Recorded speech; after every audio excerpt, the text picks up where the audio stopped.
Fala, meu povo! Como vocês estão? Tudo bem? Precisamente na semana passada vivenciamos um caso de violência extrema num bar e o motivo foi um jogo de sinuca, possível aposta e uma cobrança. Se você está gostando dos nossos conteúdos ou gostar desse vídeo, considere deixar o seu like e inscreva-se no canal, dá essa força para nós. Gratidão. Quem me conhece mais de perto sabe, eu odeio ver essas imagens, esses vídeos e sem querer mandar esse vídeo no WhatsApp, sem querer por quê?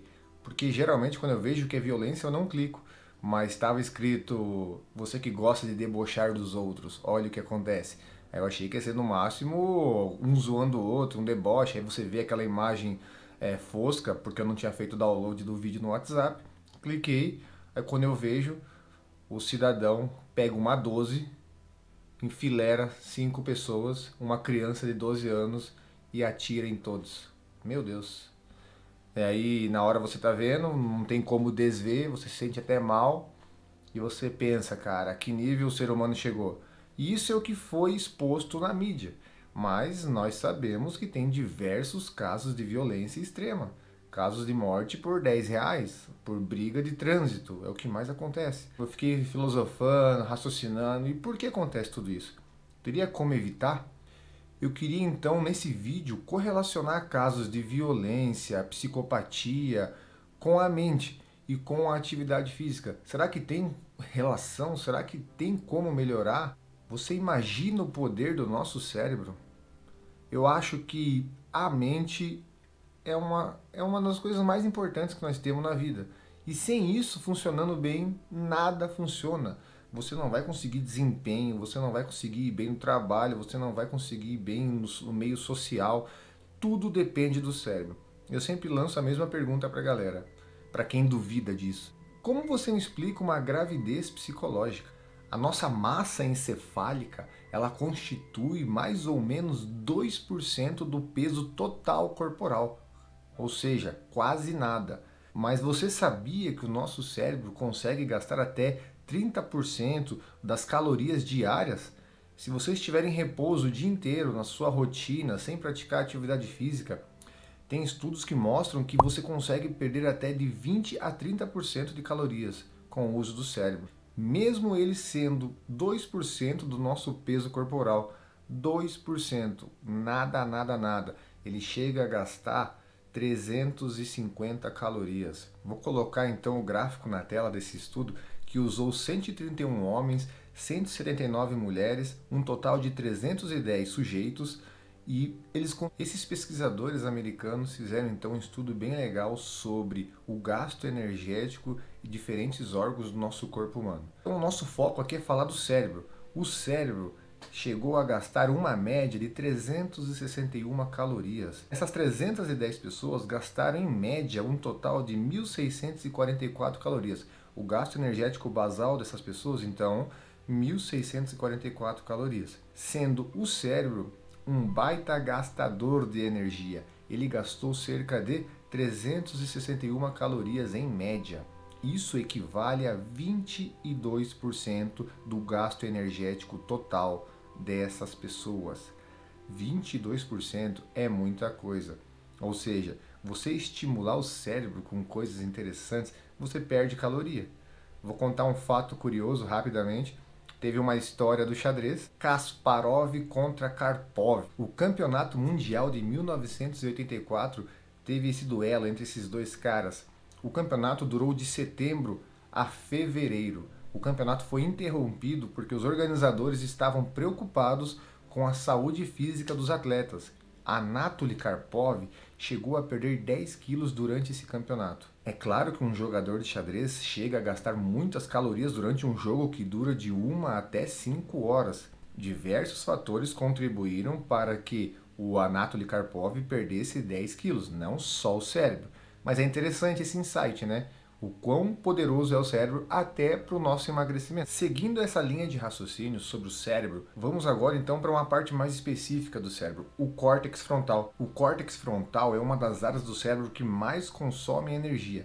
devido à sua função crítica na tomada de decisões, planejamento, resolução de problemas e outras tarefas cognitivas complexas. Aprender novas habilidades exige muito do nosso córtex frontal. Você pode lembrar da sua vida algo que você teve que aprender, seja no trabalho, seja na escola, ou estudando algo novo, e você percebe que existia um desgaste no seu cérebro, você ficava exausto. A famosa frase que nós sempre falamos, né? O trabalho psicológico cansa muito mais do que o braçal. E tem certo ponto de verdade, porque quando você trabalha muitos anos a sua mente, você fica desgastado. E por que eu estou falando sobre o córtex frontal? Há 200 anos, Phineas Cage ficou famoso. Um trabalhador de uma empresa sofreu um acidente de trabalho. E esse acidente de trabalho mudou a neurociência para sempre. Phineas Gage era um homem americano comum de 25 anos. Em 1848, uma explosão acidental durante a construção dos trilhos colocou uma barra de ferro de 1 metro atravessando seu crânio. Essa imagem, então, que vocês estão vendo, é a imagem do crânio de Phineas Gage. Phineas Gage não morreu. Apesar da época do acontecimento, Phineas passou por tempos difíceis durante a recuperação. Após a remoção, quase faleceu com uma infecção na ferida. Chegou a ter 250 ml de pus, que foi retirado.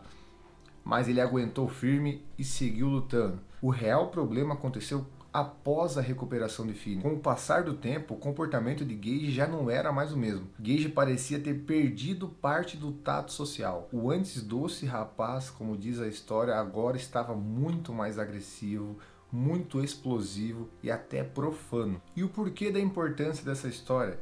Porque essa barra de ferro atravessou o córtex frontal dele. E muitos dos comportamentos dele, dessa mudança na vida, de ser mais agressivo, de ser mais explosivo, veio do impacto no córtex frontal. E aí a neurociência começou a ligar os pontos e começou a aprofundar o estudo. E alguns estudos começaram a ir mais a fundo nessa questão do córtex frontal e a relação com a agressividade, estudos com presidiários. Um estudo realizado dentro de um presídio quis comparar criminosos violentos com criminosos não violentos. Esse estudo constatou então que os criminosos violentos eles tinham uma menor atividade no córtex frontal medial após a realização de algumas tarefas do estudo. De um outro estudo, ele quis comparar a relação entre a estrutura do cérebro e o comportamento criminoso. Em 2014, investigaram a relação entre a estrutura cerebral e o comportamento criminoso. Encontraram que os criminosos violentos apresentavam um volume menor do córtex pré-frontal dorsolateral em comparação com as pessoas não criminosas. Mais um estudo conseguiu correlacionar então o córtex pré-frontal com atividades criminosas violentas. Meu povo, é óbvio que são vários os fatores que podem levar uma pessoa a ser mais violenta, a se tornar criminosa. O nosso foco agora é falar sobre o cérebro. São diversos os fatores que podem contribuir para tudo isso. Traumas, história de vida, nível de escolaridade, entre outros e vários fatores. Mas vamos lá, focando no cérebro. Meu povo, na nossa vida tudo é uma questão de probabilidade. E eu acredito que nós temos que ajudar a probabilidade, colocar tudo isso ao nosso favor. Por que eu estou falando isso? Vamos dar um exemplo. Uma pessoa que fuma não quer dizer que ela vai morrer cedo. Existem pessoas que fumam que vão muito longe, vão até a velhice. E o contrário também. Existem pessoas que cuidam muito bem da saúde e vão cedo. Por que eu estou falando de tudo isso? Eu quero trazer fatores que ajudam no nosso córtex frontal. Trabalhando essas probabilidades, você cuidar do seu cérebro, cuidar da sua mente, pode nos ajudar a diminuir a probabilidade de nos tornarmos violentos ou influenciarmos nossos filhos a serem violentos ou até criminosos na sua vida adulta. Se eu te pedisse para pensar, uma pessoa que pratica atividade física regular, uma pessoa que dorme a quantidade adequada, uma pessoa que se alimenta bem, uma pessoa que aprende novas habilidades, uma pessoa que faz meditação e yoga, qual a probabilidade dessa pessoa ser um assassino em série, um psicopata? É difícil até de pensar. Existe, não estou falando das exceções, mas eu acredito de verdade que uma pessoa que faz todos esses fatores, uma pessoa que pratica todas essas atividades, essa pessoa tem uma probabilidade menor de se tornar algo ruim no futuro.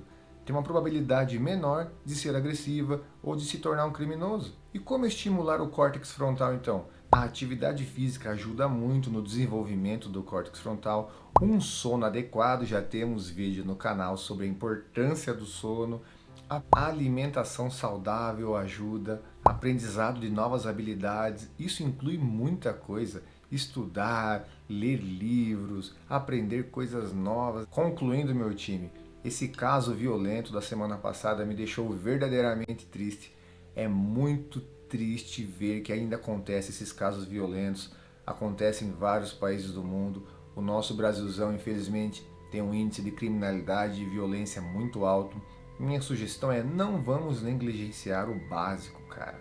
O básico funciona. Às vezes você dá dica para as pessoas, você fala, dorme bem, come bem, atividade física. A pessoa, mas isso aí eu sei. Você sabe, mas você não faz. Então não adianta saber das coisas básicas, é pôr em prática as coisas básicas. E se você faz isso, você influencia aqueles que estão ao seu redor, principalmente se você tem filho. Ninguém quer ter um filho violento, ninguém quer ter um filho que seja preso. E às vezes os segredos estão nos detalhes. E os detalhes podem ser você estimular ele a ler um livro e sair das telas, a praticar uma atividade física ao invés de ficar no sofá. Tudo isso vai ser determinado, esse insight na criança, fazer ela gostar se ela ver os pais fazendo, se ela ver os amigos fazendo, o cônjuge fazendo. O exemplo é a melhor coisa que nós temos nesse mundo. Falar não adianta, nós temos que fazer. Galera, o papo é sério hoje, não teve muita piada e nem pretendo fazer piada sobre isso, porque realmente é muito triste, mas cuidem de você. Vamos emagrecer o mundo, galera, com sabedoria.